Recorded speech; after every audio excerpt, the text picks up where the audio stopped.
She said, write me a love song, 'cause I know you'll make it beautiful. And maybe I'll...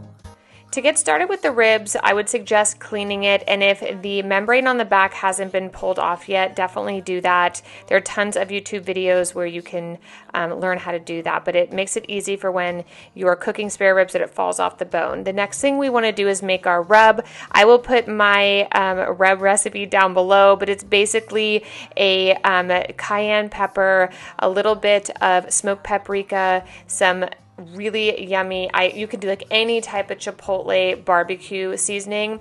I like to use a little garlic salt, and then I always use pepper and brown sugar. When you go to bake this, the brown sugar melts and caramelizes on top of the pork spare ribs, and it's so good. Now, what we're going to do is coat the spare ribs in this wonderful little seasoning, and then we are going to put this inside of an Instant Pot. Again, I'm going to add the recipe down below, but I like to cook mine with a little bit of water and then a little bit of apple cider vinegar, and I cook those for about 35 minutes on high, and then when they're done, I'm going to add a little bit of barbecue sauce to the top of these and then bake them for about 15 minutes.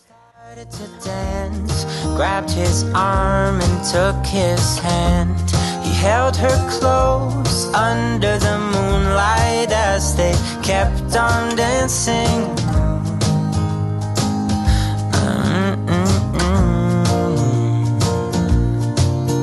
And now they're singing their love song, and they sing it kind of beautiful,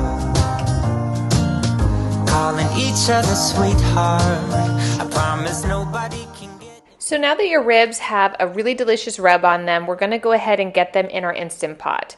I would place a trivet or any type of rack at the bottom of a 6-quart or larger Instant Pot. Pour in about a cup of water and about a half a cup of apple cider vinegar. Some folks like to use liquid smoke. If you want to, that's awesome. I didn't have any, so I didn't use it. But then go ahead and put your ribs on the side and cover and seal the Instant Pot.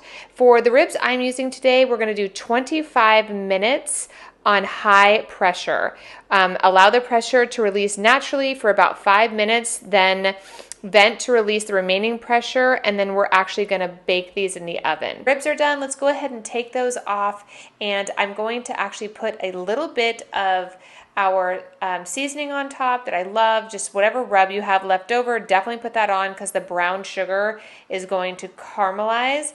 And then I like to use just whatever type is your favorite barbecue sauce, put it right on top of the same sheet we prepped this in. And then we're going to throw that into the oven for about 15 minutes so it gets nice and delicious and fall off the bone good. It took me about an hour and 10 minutes to do all of this. What things you like and what you don't, it's not that long